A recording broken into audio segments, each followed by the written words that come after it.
Isang linggong mahigit pa lang yan.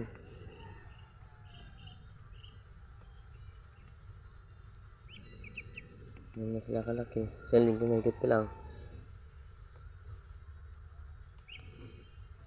Ang bilis kaya lumaki oh. Guys, bilis nila lumaki guys oh. Panay lamon. Meron naman nandun guys, pisa.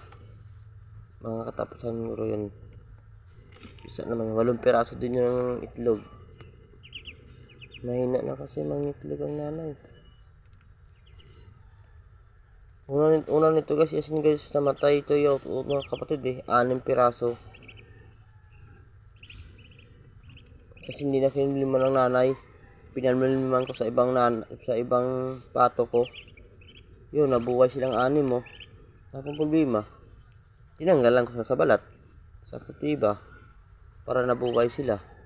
Sabay dyan, pailawan ko rin. Yan na sila kalaki. Higit 1 linggo pa lang sila. Diyan lang muna guys. Next episode na naman. Sabaybay natin paglaki nila.